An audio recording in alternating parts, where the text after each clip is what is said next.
Alright bachcho, so let's continue with the chapter The Living World short series. Now we are going to talk about only two characteristics, that is reproduction and metabolism. Two characteristics we will do boom, finish कर देंगे इसको. Now reproduction is a characteristic of living organism. बच्चे पैदा करना एक living organism का character है, उसका एक क्वालिटी है. ये रिप्रोडक्शन दो टाइप का होता है, asexual and sexual reproduction.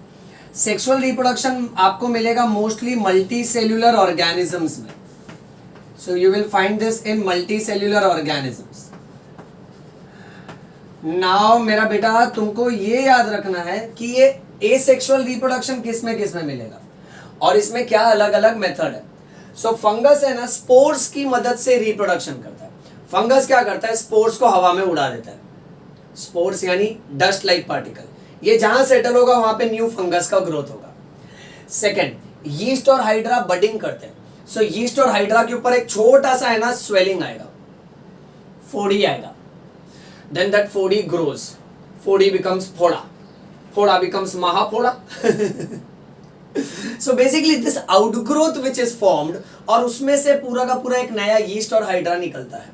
That method is called as budding. So budding किस में होता है, यीस्ट और हाइड्रा में होता है.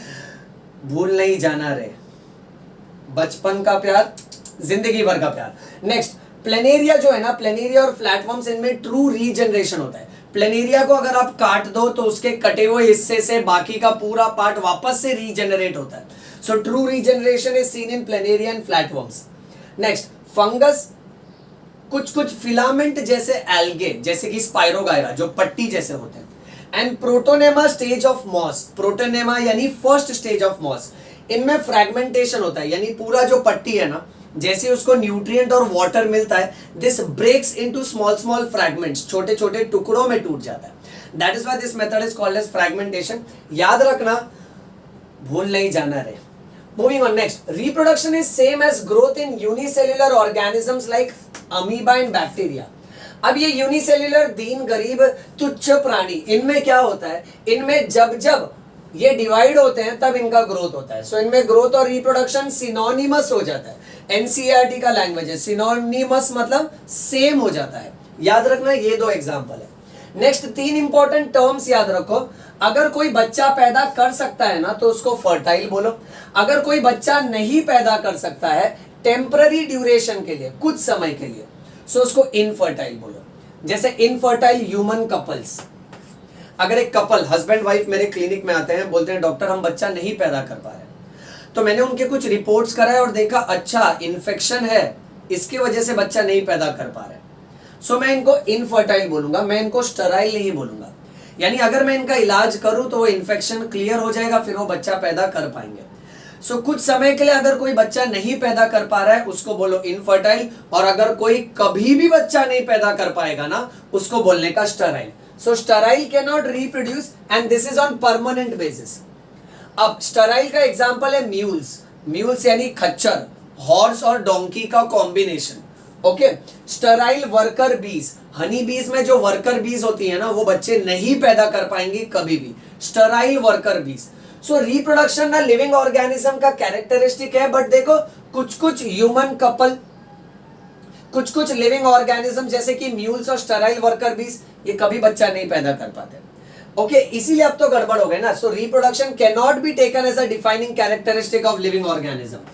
आप रिप्रोडक्शन को वो आधार नहीं मान सकते हो जिस आधार पे आप लिविंग और नॉन लिविंग में फर्क करो. बहुत इंपॉर्टेंट सेंटेंस हो गया. सो आप कौन सा कैरेक्टर पकड़े. सो बढ़ते हैं नेक्स्ट कैरेक्टर की ओर, that is metabolism. Metabolism is equal to catabolism plus anabolism.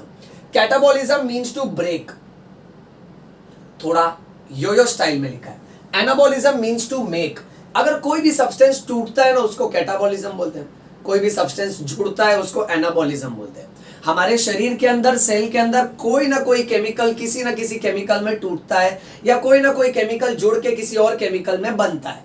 इस टूटने और बनने के प्रक्रिया को हम बोलते हैं मेटाबॉलिज्म. एनसीईआरटी टेक्स्ट बुक के लाइन के हिसाब से metabolism is sum total of all chemical reactions which are occurring in a living organisms. एक लिविंग ऑर्गेनिज्म में सारे के सारे केमिकल रिएक्शंस को मिला के हम बोलेंगे metabolism. No non living organism shows metabolism. ऐसा कोई भी नॉन लिविंग ऑर्गेनिज्म नहीं है जिसमें मेटाबॉलिज्म होता है.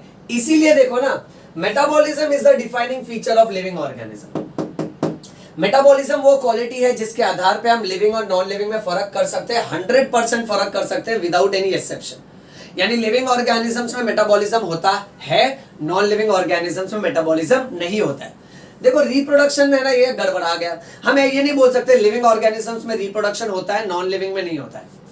लिविंग ऑर्गेनिज्म में एक्सेप्शन आ गया ना, जैसे कि infertile human couples, sterile mule and sterile worker bees. इसलिए reproduction is not a defining feature of living organism.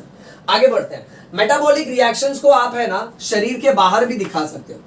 You can demonstrate it outside the body in a cell free system, in a test tube. अब test tube में कोई cell नहीं होता है ना, सो उसको cell free system बोलेंगे। ऐसे आइसोलेटेड मेटाबॉलिक रिएक्शन जो होते हैं यानी सेपरेटेड मेटाबॉलिक रिएक्शन, जिसको हम शरीर के बाहर कर रहे हैं, एक टेस्ट ट्यूब में कर रहे हैं, ओके ऐसे आइसोलेटेड मेटाबॉलिक रिएक्शन को ना तो हम लिविंग थिंग बोलेंगे, ना तो हम लोग नॉन लिविंग बोलेंगे। So it is neither living nor non living. ऐसा रिएक्शन जो शरीर के बाहर होता है ना, शरीर के बाहर, उसको बोलो इन विट्रो। और अगर कोई चीज शरीर के अंदर होगी ना तो उसको बोलो in vivo. So in vivo का मतलब होता है इनसाइड द बॉडी, और इन विट्रो का मतलब होता है outside the body. So in vitro metabolic reactions जो होते हैं ना, they are not living things but they are living reactions. यानी वो मेटाबॉलिक रिएक्शन जिसको मैं शरीर के बाहर करता हूं ना, वो लिविंग थिंग नहीं है, बट वो एक लिविंग ऑर्गेनिज्म का रिएक्शन है, वो एक लिविंग रिएक्शन है। इतना याद रखना अच्छे से, यो यो स्टाइल में। चलो इसके नोट्स बना लो, स्क्रीनशॉट ले लो फटाफट।